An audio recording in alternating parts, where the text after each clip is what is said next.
Hello दोस्तों, welcome to the Maurya classes.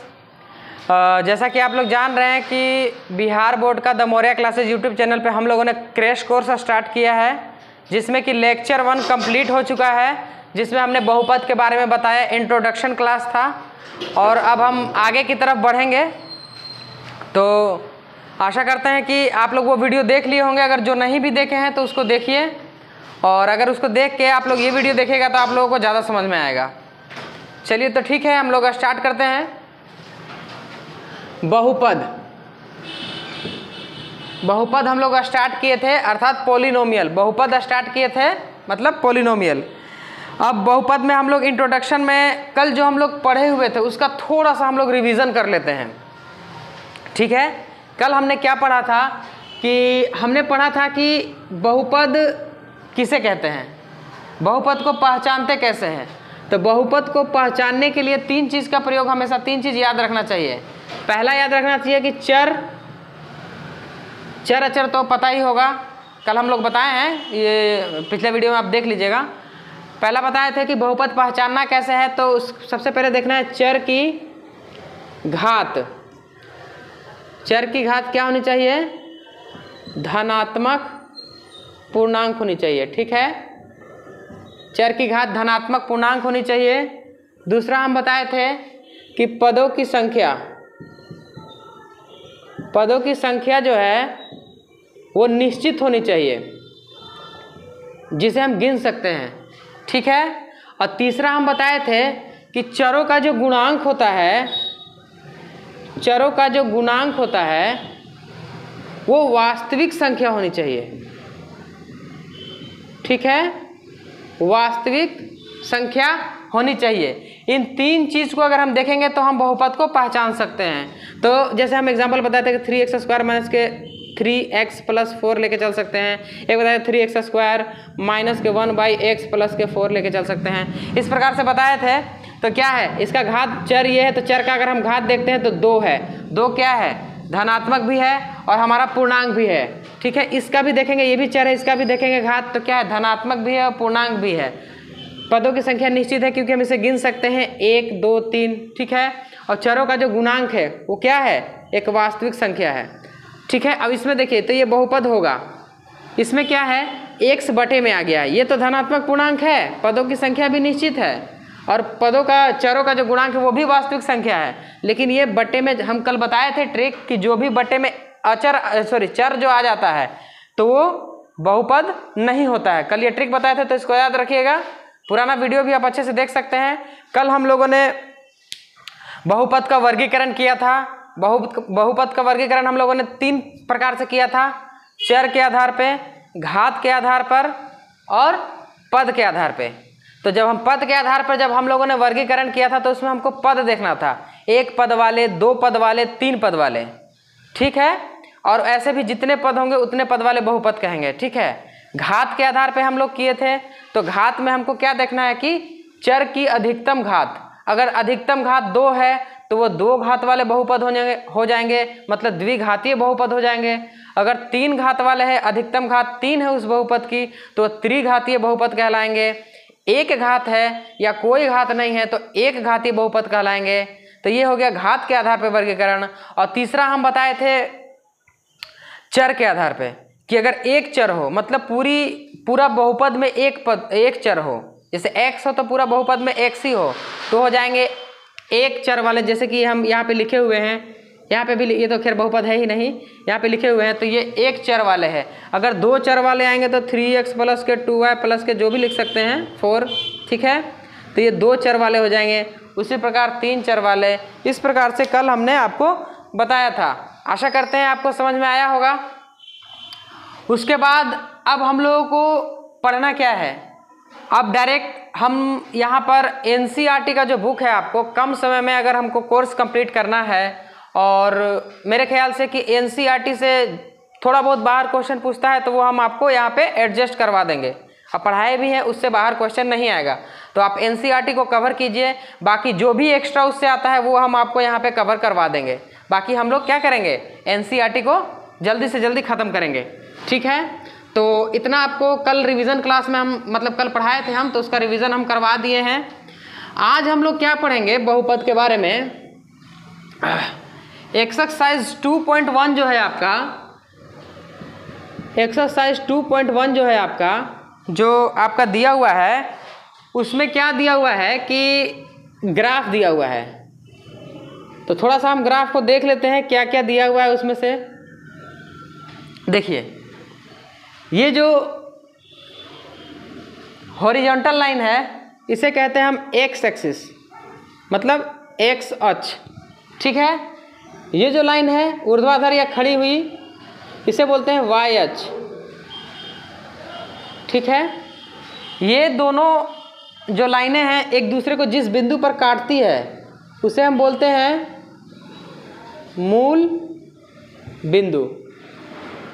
आपको पता होगा कि इसका निर्देशांक 0 0 होता है, ठीक है। खैर हमको इतना डीप में नहीं जाना है। जब हम चैप्टर नंबर 7 पढ़ेंगे, निर्देशांक ज्यामिति करके कोई चैप्टर है, चैप्टर नंबर 7, तो उसमें हम विशेष जानकारी इससे आपको देंगे, ठीक है। अभी हमको इसमें सिर्फ 2.1 में ये जानना है कि यदि कोई ग्राफ बना हुआ है, यदि कोई ऐसा ग्राफ बना हुआ है और वो एक्स एक्सिस को काटता है, सपोज दैट ऐसा ग्राफ बना हुआ है, तो इसमें आपको पूछता ये है कि इसमें इस ग्राफ को देख के आपको पूछेगा कि इस ग्राफ से आप देख के ये बताइए कि इसके हलों की संख्या कितनी है। हलों की संख्या पूछ सकता है। इस हलों को हम शून्यक भी कह सकते हैं, शून्यक कह सकते हैं, या फिर मूल भी कह सकते हैं। ये आपको ग्राफ दे दिया जाएगा और ग्राफ देने के बाद आपसे पूछेगा कि इस ग्राफ को देखकर आप ये बताइए कि इसके हलों की संख्या कितनी है या इसके मूलों की संख्या कितनी है, ठीक है। तो देखिए, इस ग्राफ से आप देख सकते हैं कि यहाँ पे, अब ये भी आपको याद रखना है कि आप कैसे बताएंगे। तो हमेशा से याद रखना है कि एक्स अक्ष को ये ग्राफ जितनी बार काटेगा उसके हलों की संख्या उतनी ही होगी। जैसे यहाँ पे देखिए, 1 बार काट रहा है, 2 बार काट रहा है, 3 बार काट रहा है, 4 बार काट रहा है। तो ये जो ग्राफ बना हुआ है इसमें इसके शून्यकों की संख्या या हलों की संख्या कितनी होगी? 4 होगी, ठीक है। मेरे ख्याल से समझ में आ गया होगा। अगर मान लेते हैं कि एक अलग एग्जाम्पल लेके हम चलते हैं। अगर यहाँ पे दिया हुआ है, अगर ऐसे बनाया हुआ है, ठीक है, तो बोलेगा कि इसके मूल कितने हैं या इसके हल कितने हैं, इसके शून्यक कितने हैं। तो आप देख रहे हैं कि एक्स एक्सिस में ये जो ग्राफ है वो टच भी नहीं कर रहा है, अर्थात इसके हलों की संख्या कितनी हो जाएगी? 0 हो जाएगी। जितनी बार एक्स एक्सिस को काटेगा उसके हलों की संख्या उतनी ही होगी। आपका चैप्टर नंबर एक्सरसाइज नंबर जो 2.1 है एनसीईआरटी का, उसमें आप देख सकते हैं कि आपको उसी प्रकार से दिया हुआ है कि हलों की संख्या कितनी है। तो आशा करते हैं कि आपको समझ में आ गया होगा।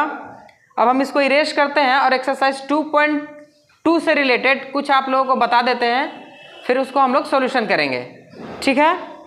इस प्रकार से आपका चैप्टर नंबर मतलब एक्सरसाइज नंबर 2.1 खत्म हो गया है। अब 2.2 में हम लोग चलते हैं, ठीक है। इसको हम इरेज कर देते हैं। चैप्टर नंबर 2.2 पढ़ने से पहले कुछ बेसिक जानकारियाँ आपको पता होनी चाहिए। उस बेसिक जानकारी को हम बताने वाले हैं। चलिए इसको रख देते हैं, जब 2.2 आएगा तो हम बताएंगे। चलिए, इस सबसे पहले हमको याद रखना है, हम आपको बताए थे कि जब घात के आधार पर जब हम बहुपद का वर्गीकरण किए थे तो हम वहाँ पे आपको बताए थे कि हमको पढ़ना है कि एक घातीय बहुपद और द्विघातीय बहुपद और थोड़ा बहुत त्रिघातीय बहुपद भी पढ़ना है। तो सबसे पहले हम एक घातीय बहुपद आपको लेकर समझाते हैं कि एक घातीय बहुपद से कहाँ कहाँ हमारे क्वेश्चन पूछता है। एक घातीय बहुपद मतलब एक घातीय। कल आया था बच्चों का क्वेरी आया था कि आप छोटा लिखते हैं, तो चलिए आज हम बड़ा लिखते हैं। एक घातीय बहुपद। एक्चुअली हमको पता नहीं था कि छोटा लिख रहे हैं कि बड़ा लिख रहे हैं, लेकिन अब कोशिश कर रहे हैं कि बड़ा लिखें ताकि आप लोगों को अच्छे से दिख जाए, ठीक है। तो हम पढ़ रहे हैं एक घातीय बहुपद। एक घातीय बहुपद सबसे पहले आपको पता होना चाहिए कि इसका मानक रूप क्या होता है। मानक रूप या जिसे स्टैंडर्ड फॉर्म कहते हैं। तो एक घातीय बहुपद में या फिर एक घातीय बहुपद जो भी, इसको सरल या फिर रेखीय बहुपद भी हम कहते हैं। रेखीय बहुपद, ठीक है। रेखीय बहुपद कह दे या फिर एक घातीय बहुपद कह दे, इसका मतलब एक ही होता है। इसका मानक रूप मतलब ये किस रूप में आपको दिया हुआ रहेगा, तो इसका मानक रूप है ax प्लस b, ठीक है। यहाँ पे कभी भी a का मान 0 नहीं हो सकता है। अगर a का मान अगर 0 हो जाएगा तो a का मान 0 होगा तो ये तो 0 हो जाएगा, तो फिर तो अचर पद बच जाएगा। यहाँ पे आपको याद रखना पड़ेगा कि a और b जो है वो अचर संख्या के रूप में काम करता है, अचर संख्या के रूप में काम करता है, और x तो चर है ही सही, इसलिए a का मान कभी 0 नहीं हो सकता है। अगर a का मान आप 0 रख दीजिएगा तो 0 × x प्लस b, मतलब ये 0 हो जाएगा प्लस b, खाली अचर संख्या बच जाएगा, तो ये तो अचर बहुपद हो जाएगा। लेकिन हमको क्या पढ़ना है, एक घातीय या रेखीय बहुपद, तो ये हमारा हो गया एक घातीय रेखीय बहुपद का मानक रूप। इसमें एक क्वेश्चन और पूछता है कि जब एक घातीय बहुपद है तो इसका ग्राफ कैसा बनता है। कोई भी बहुपद है तो उसका एक ग्राफ रहता है, तो एक घातीय बहुपद का ग्राफ कैसा बनता है, तो ग्राफ हम आपको बताते हैं। इसका जो ग्राफ बनता है एक सरल रेखा के रूप में ग्राफ बनता है, अर्थात अगर ऐसा रहेगा तो एक सीधी रेखा बन जाएगी, ठीक है। ये क्वेश्चन मतलब बोर्ड एग्जाम में पूछा हुआ भी है, ये मोस्ट इंपॉर्टेंट है, इसको आप याद रखिएगा कि एक घातीय बहुपद का ग्राफ कैसा बनता है, तो एक सरल रेखा बनती है। इसके बाद आपको आता है शून्यक। स्क्रीनशॉट ले लीजिए या फिर लिख लीजिए, लिख लिए होंगे, इसको हम इरेज करते हैं। ग्राफ समझ में आ गया। और एक पूछता है कि इसके शून्यक बताइए, एक घातीय बहुपद के शून्यक। तो सबसे पहले आप ये बात याद रखिए कि कोई भी बहुपद रहे, अगर उसका हमको शून्यक निकालना है तो सबसे पहले उस बहुपद को हम 0 के बराबर कर देंगे। जैसे इसका मानक रूप ये है, तो मानक रूप ये है ax प्लस b, इसको हम किसके बराबर कर देंगे, 0 के बराबर। किसी भी बहुपद का मान फाइंड करना है तो सबसे पहले उसको 0 के बराबर कर देना है। तो यहाँ पे अगर 0 के बराबर करेंगे तो b उठ के उधर जाएगा, तो मतलब b हो जाएगा माइनस का, यहाँ से x बराबर हो जाएगा माइनस b बटे a, मतलब शून्य कितना हो जाएगा, ये इसका हो जाएगा माइनस b बाई a। और पहले ही हम आपको बता दिए कि जो जितना घातीय बहुपद होगा उसके शून्यकों की संख्या उतनी ही होगी, इसलिए इसके शून्य कितने हो जाएंगे, इसके शून्यक हो जाएंगे 1, जो जिसका मान क्या होगा x बराबर माइनस b बटे a, ठीक है। 3 चीज आपको एक घातीय बहुपद में याद रखना है। सबसे पहला मानक रूप क्या होता है, ax प्लस b। जब भी आपको एक घातीय बहुपद रहेगा इसी फॉर्मेट में दिया हुआ रहेगा। यहाँ पे a का मान कभी भी 0 नहीं होना चाहिए। a और b क्या है, अचर संख्याएं हैं। एक घातीय बहुपद का जो ग्राफ रहता है वो कैसा बनता है, एक सरल रेखा बनता है, ठीक है। और इसका शून्य कितने होते हैं, शून्यकों की संख्या 1 होती है, क्योंकि एक घातीय बहुपद है। अगर 2 घातीय बहुपद रहेगा तो शून्यकों की संख्या 2 होगी, त्रिघातीय बहुपद रहेगा तो शून्यकों की संख्या 3 होगी, 4 घातीय रहेगा तो 4 होगी शून्यकों की संख्या। ऐसे ही जितने घातीय बहुपद रहे उसके शून्यकों की संख्या उतनी ही होगी। एक क्वेश्चन पूछता है कि इसका ग्राफ कैसा बनता है, तो एक घातीय बहुपद का ग्राफ बनता है एक सरल रेखा या एक सीधी रेखा भी बोल सकते हैं, ठीक है, सीधी रेखा, ठीक है।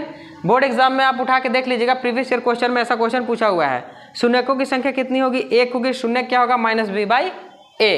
इसी प्रकार से हमको द्विघातीय बहुपद पढ़ना है, तो चलिए द्विघातीय बहुपद की ओर चलते हैं। आशा करते हैं लिख लिए होंगे, चलिए इसको इरेज कर देते हैं।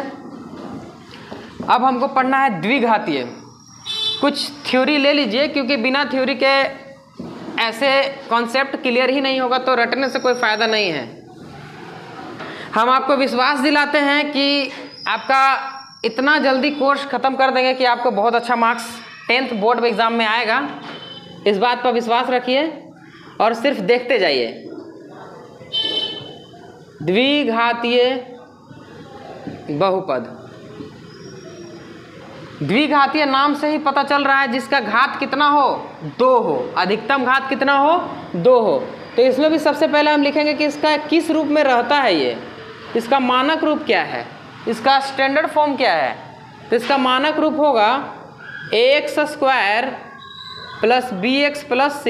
इस रूप में हमेशा ये आपको मिलेगा देखने के लिए कि द्विघातीय बहुपद का मानक रूप क्या है। यहाँ पर भी आपको एक बात का ध्यान रखना है कि a का मान कभी भी 0 के बराबर नहीं होना चाहिए, नहीं तो अगर ये 0 हो जाएगा तो फिर ये बन जाएगा हमारा एक घातीय बहुपद। इसलिए हमेशा याद रखना है कि ए का मान कभी भी 0 नहीं होवे।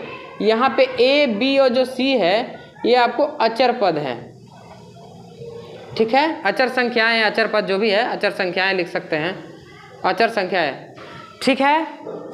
पहला चीज हम पढ़े थे मानक रूप, और अगर इससे आपको शून्यक पूछेगा कि शून्यक इसके कितने होंगे, क्योंकि 2 घातीय बहुपद है इसलिए इसके शून्यकों की संख्या कितनी होगी, 2 होगी, ठीक है। अगला चीज आप ध्यान रखिए, शून्यक 2 हो गया। एक और चीज याद रखना कि ग्राफ, 2 घातीय बहुपद है तो इसका ग्राफ कैसा बनता है, तो इसका ग्राफ एक बनता है परवलय, ठीक है, एक परवलय। अब भाई परवलय क्या होता है, तो ऐसा अगर आप ग्राफ बनाइएगा तो ये इस प्रकार से बनेगा या फिर इस प्रकार से बनेगा, मतलब कोई भी ग्राफ बनाइएगा इस प्रकार से बनेगा। पैराबोलिक, शायद परवलय बोलते हैं इंग्लिश में, है ना, हिंदी में परवलय, इंग्लिश में शायद पैराबोलिक बोलते हैं। तो इस प्रकार से ग्राफ बनेगा। तो क्वेश्चन बोर्ड एग्जाम में पूछा हुआ भी है कि द्विघातीय बहुपद का ग्राफ कैसा बनता है, तो आपको बनता है परवलय, ठीक है। चलिए इस चीज को याद रखिए। अब इससे रिलेटेड एक और चीज आपको बताना है कि जब शून्यकों की संख्या 2 है तो इसका हम निकालेंगे कैसे, शून्य कैसे निकालेंगे, तो इसमें हम मान के चलते हैं कि मानेंगे कि माना कि शून्य कितना है, माना कि शून्य का जो मूल है वो मूल है अल्फा व बीटा। ये चीज़ को नोट कीजिएगा, ये बहुत ज़्यादा इंपॉर्टेंट चीज़ है, ये हमेशा 1-2 क्वेश्चन इससे मिल ही जाते हैं कि माना कि शून्य या मूल क्या है, अल्फा व बीटा है। तो आपसे पूछता है शून्यांकों और गुणांकों के बीच में संबंध, शून्यांकों का योग और शून्यांकों का योग और गुणनफल, इसके बीच में संबंध पूछता है, ठीक है। तो इसको हम इरेज करके फिर से लिखते हैं क्योंकि नीचे शायद नहीं हटेगा। देख लीजिए ये लिख लिए होंगे, हम इसको मिटाते हैं। ये हमारा मानक रूप है। अब यहाँ से हम लिखना स्टार्ट करते हैं। माना कि शून्य कितना है, माना कि जो मूल है वो अल्फा व बीटा है। तो क्वेश्चन पूछता है कि शून्यांकों और गुणांकों के बीच में संबंध ज्ञात कीजिए। तो यहाँ पे शून्यांकों का सबसे पहले पूछता है योग, शून्यांकों का योग, शून्यांकों का योग क्या होता है, -b/a, ठीक है। इसको हम लिख सकते हैं कि alpha plus beta equal to क्या होता है, -b/a। ये शून्यक है हमारे, इन दोनों का योग पूछ रहा है तो इसको इस प्रकार से हम लिख सकते हैं। और दूसरा पूछता है शून्यांकों का गुणनफल, शून्यांकों का गुणनफल। तो गुणनफल क्या होता है, इसको बोलते हैं c/a, ठीक है। मतलब अल्फा इंटू बीटा बराबर क्या होता है, c/a। ये संबंध जो है, यही संबंध आपको हमेशा पूछता है। अब ये संबंध आएगा कैसे, इसको मतलब प्रूफ कैसे करना है, तो जब भी आप इस द्विघातीय इक्वेशन को सॉल्व कीजिएगा तो आपके पास 2 हल आएंगे, क्योंकि 2 घातीय है तो इसको हलों की संख्या, मूलों की संख्या कितनी होगी, 2 होगी। तो पूछता है कि सत्यता की जांच कीजिए कि ये जो हमारा जो आया है इसके शून्यांकों का योग और शून्यांकों का जो गुणनफल है, इससे पहले हम इक्वेट करके यहाँ पे देखेंगे और इन दोनों को योग करके देखेंगे। अगर दोनों इक्वल आता है तो हमारा सही है, अगर इक्वल नहीं आता है तो हमारा फिर गलत है। उसी प्रकार से यहाँ भी हम लोग करके देखेंगे, ठीक है। इतना समझ में आ गया होगा। अब एक घातीय और द्विघातीय, बस इतना ही है। आपको एक्सरसाइज नंबर 2.2 में इतना पढ़ने पर आपको आ जाएगा। हाँ, एक चीज़ और पूछता है कि अगर शून्यांकों का योग दिया हुआ हो या गुणनफल दिया हुआ हो या फिर शून्यांकों का मूल दिया हुआ हो, तो उस शून्यांकों के मूल से हम जो पहले वाला बहुपद है वो कैसे प्राप्त कर सकते हैं। तो देखिएगा, उसके लिए हमारे पास फॉर्मूला क्या है, ये लिख लिए होंगे, इसको हम इरेज करते हैं। बहुत ही सिंपल फॉर्मूला है, उसको आप याद रखिए। अगर आपको दिया हुआ हो कि अल्फा व बीटा द्विघात बहुपद के मूल हैं, तो उस मूल से हम उस बहुपद को किस प्रकार फाइंड कर सकते हैं। तो इसका फॉर्मूला होता है कि x² minus alpha plus beta into x और अल्फा इंटू बीटा। इस शून्यांकों की सहायता से, शून्यांकों का योग और शून्यांकों के गुणनफल की सहायता से हम मूल बहुपद को प्राप्त कर सकते हैं। बस ये दो चीज़ आपको पढ़ना है, एक ये वाला, एक से पहले जो बताएं, और आपका 2.2 NCERT का खत्म हो जाएगा। चलिए तो एक आध दो क्वेश्चन का हम आपको एग्जाम्पल देके समझा देते हैं आपका NCERT में, इसको मिटा देते हैं, लिख लिए होंगे। चलिए देख लीजिए। अब मोबाइल में क्वेश्चन है, PDF डाउनलोड किए हुए हैं, चलिए देख लीजिए। जैसे आप एक्सरसाइज 2.2 में आते हैं तो एक्सरसाइज 2.2 में क्वेश्चन नंबर 1 ही को हम लेके चलते हैं। क्वेश्चन नंबर एक्सरसाइज 2.2 का NCERT में क्वेश्चन नंबर 1 क्या है? क्वेश्चन नंबर 1 है कि x² माइनस के 2x माइनस 8। इसका क्या कह रहा है कि शून्य के ज्ञात कीजिए और शून्यांकों तथा गुणांकों के बीच संबंध के सत्यता की जांच कीजिए। अब इस चीज को हम बनाएंगे। सबसे पहला बात हम आपको क्या बताए थे कि जिस भी बहुपद का शून्यक हमको निकालना है, सबसे पहले आपको उसको 0 के बराबर करना पड़ेगा। तो सबसे पहले आप इसको 0 के बराबर कर दीजिए, इसमें तो कोई प्रॉब्लम नहीं होगा, कर दिए। अब इसका गुणनखंड विधि जो कि आप बचपन से पढ़ते आ रहे हैं 6, 7, 8, 9 गुणनखंड विधि से इसको हम तोड़ेंगे। तो गुणनखंड विधि तोड़ने में सबको बहुत ज़्यादा प्रॉब्लम होता है, लेकिन चलिए हम देखते हैं कि शॉर्टकट कैसे बता सकते हैं। अब 8 को आपको तोड़ना है तो ऐसे ले लीजिए, तोड़ के ऐसे देख लीजिए, 2 4 जा 8, 2 2 जा 4। मतलब 8 के ऐसे टुकड़े करने हैं कि जोड़ने या घटाने पे तो बीच वाला आना चाहिए और गुणनफल करने पर या फिर मल्टीप्लाई करने पर 8 आना चाहिए। तो यहाँ से क्या बन जाएगा आपका 4 × 2, मल्टीप्लाई करेंगे तो कितना आ जाएगा 8 आ जाएगा, और इसको अगर घटाएंगे तो कितना आ जाएगा 2 आ जाएगा। तो हमारा कितना आ गया ये। लेकिन इसमें भी बच्चों को प्रॉब्लम ये है कि कहाँ माइनस और कहाँ प्लस लगाना है, ये हमेशा गलती हो जाता है। तो उस चीज़ को भी आप ध्यान से देखिए कि उस गलती से हम कैसे बचेंगे। सबसे पहले आप आइए x² माइनस के, इसको ऐसा का ऐसा छोड़ दीजिए, इसको हम टुकड़ा कर रहे हैं तो इसको आप ब्रैकेट लगा दीजिए। कभी भी आपका गलती नहीं होगा जब आप ब्रैकेट लगा के काम कीजिएगा तो, ठीक है। तो क्या है 4 - 2 मतलब 4x माइनस के अगर 2x करते हैं तो कितना आ जाएगा हमारा 2x आ जाएगा। इस माइनस से हम छेड़छाड़ नहीं किए हैं, इस बात का आपको ध्यान रखना पड़ेगा। -8 = 0। अब बस माइनस इंटू कर दीजिए, तो माइनस के 4x माइनस माइनस प्लस के 2x और माइनस के 8 = 0। अब इन दोनों को इंटू कीजिएगा तो 4 2 जा 8 माइनस के 8 भी आ जाएगा, और इन दोनों को अगर घटाइएगा तो कितना आ जाएगा, ये -2 भी आ जाएगा, ठीक है। कोई दिक्कत नहीं ना है। चलिए अब इसमें कॉमन लेते हैं।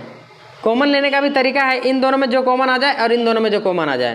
तो यहाँ पे आपको क्या कॉमन दिख रहा है, हमको तो x दिख रहा है, ठीक है। x कॉमन ले लिए तो हाँ यहाँ बचा x बाहर आ गया तो बच गया 4 प्लस के, इसमें क्या कॉमन आ रहा है, इसमें खाली 2 कॉमन आ रहा है। 2 कॉमन ले लिए तो बच गया x और -4 = कितना 0, ठीक है। यहाँ तक क्लियर है। चलिए आगे चलते हैं। अब इन दोनों में आपको देखना है कि क्या कॉमन है। तो इन दोनों में कॉमन क्या है, x - 4 आराम से दिख रहा है, इसको कॉमन आप ले लीजिए। x - 4 तो बच जाएगा कितना x + 2। x - 4 बाहर निकाल ले, यहाँ x बच गया, इसको बाहर निकाल ले, यहाँ +2 बच गया = 0, ठीक है। अब यहाँ पे आप निकाल सकते हैं या तो x - 4 = 0 या x + 2 = 0। तो यहाँ से x का मान आ जाएगा आपका 4 और यहाँ पे x का मान आ जाएगा -2, ठीक है। इसमें कोई दिक्कत नहीं ना है। तो इस प्रकार से हम कह सकते हैं कि एल्फा, एक को आप एल्फा मान लीजिए, एल्फा का मान आ गया 4 और बीटा का मान कितना आ गया -2। अब इसी से हम सत्यता की जांच करेंगे कि शून्यांकों और गुणांकों के बीच जो संबंध है वो सही है या गलत, ठीक है। तो यहाँ दिख रहा होगा, पहला काम हमको क्या करना है कि शून्यांकों का सत्यता की जांच करने के लिए सबसे पहले हमको शून्यांकों का योग निकालना पड़ेगा। शून्यांकों का योग मतलब एल्फा प्लस बीटा, इसको निकाल के देखिए तो हम जानते हैं क्या होता है -b/a। तो -b मतलब कितना, ये देखिए ये हमारा बहुपद है। अगर यहाँ पे आप इसको स्टैंडर्ड फॉर्म हम आपको बताए थे, इसका स्टैंडर्ड फॉर्म क्या होता है ax² + bx + के c। यहाँ से आप तुलना कर लीजिए कि a का मान कितना है, नहीं है कुछ भी, मतलब 1 है। अब b का मान कितना है -2 है, ठीक है। तो b का मान पहले से माइनस आता है और -2 और लेके चलना है /1। ठीक है। तो यहाँ पे कितना आ गया, +2 आ गया। और यहाँ से आप करके देखिएगा शून्यांकों का योग अल्फा प्लस बीटा, तो 4 में अगर 2 - 2 ऐड करेंगे तो कितना आ जाएगा, 2 ही आ जाएगा। मतलब ये हमारा शून्यांकों का योग सही है। उसी प्रकार शून्यांकों का गुणनफल लेके चलेंगे, क्या होता है C/A। तो C मतलब कितना, देखिए अचर पद माइनस के 8, अब ए का मान तो एक ही है, मतलब कितना आ गया, -8 आ गया। तो यहाँ से आप देखिएगा गुणनफल करके 4 2 जा 8, माइनस भी लगा हुआ है तो कितना आ जाएगा, -2। तो इस प्रकार से हमारा ये भी सही है। तो ये इस प्रकार से क्वेश्चन आपको बनाना है और शून्यांकों और गुणांकों के बीच सत्यता की हम लोग जांच भी कर लिए हैं, ठीक है। इसी प्रकार आपको क्वेश्चन, इसमें कितने क्वेश्चन है, 6 क्वेश्चन दिए हुए हैं। तो पहला क्वेश्चन हमने आपको करवा दिया है। आशा करते हैं समझ में आया होगा, तो नहीं समझ में आया तो चलिए एक और क्वेश्चन देख लेते हैं, ठीक है। इसको मिटा देते हैं। बहुत ही सरल भाषा में एक क्वेश्चन समझा दिए हैं, इससे ज़्यादा सरल हमको नहीं लगता है कि कोई समझाएगा। अब समझाएगा तो अच्छी बात है। गुड मॉर्निंग भैया। चलिए अगला क्वेश्चन देख लीजिए। एक क्वेश्चन है जिससे बच्चा लोग हमेशा डरता रहता है, थोड़ा सा और सा क्वेश्चन है, इसको हम लोग देख लेते हैं। क्वेश्चन नंबर 4, क्वेश्चन नंबर 4 है कि 4u² प्लस के 8u। इसको देख के बच्चा लोग डरता है कि इसमें क्या करना है, कैसे करना है। अरे कुछ नहीं है जी, बहुत ही सिंपल है। चलिए देखते जाइए, इसको बहुत ही शॉर्ट में ख़त्म करते हैं। सबसे पहले जो बहुपद दिया हुआ हो, पहला स्टेप हम क्या बताए हैं कि बहुपद को सबसे पहले हमको 0 के बराबर करना है, तो कर दीजिए, ठीक है। उसके बाद क्या करना है, इसके टुकड़े करने हैं, खंड या टुकड़े। लेकिन इसमें हम देखते हैं कि इसमें अचर पद तो है नहीं, तो फर्स्ट इंटू लास्ट इसमें किस प्रकार से करेंगे। तो अगर डायरेक्ट कॉमन आ रहा है तो डायरेक्ट भी हम कॉमन ले सकते हैं। तो यहाँ तो हमको साफ दिख रहा है कि डायरेक्ट 2 ही पद भी है, टुकड़ा करने वाला कुछ है नहीं, तो डायरेक्ट ही कॉमन ले लीजिए। तो ले लेते हैं। यहाँ पे कॉमन क्या आ जाएगा, 4 और u कॉमन आ रहा है, ठीक है। तो यहाँ पे क्या बच जाएगा, u बच जाएगा, और यहाँ पे u बाहर आ गया, 4 भी बाहर आ जाएगा, तो मतलब अंदर क्या बच जाएगा, 2, ठीक है। तो एक बार कर देंगे 4u बराबर के 0, एक बार कर देंगे u + 2 बराबर के 0। तो u बराबर के 0/4, अर्थात u का मान कितना आ गया, 0।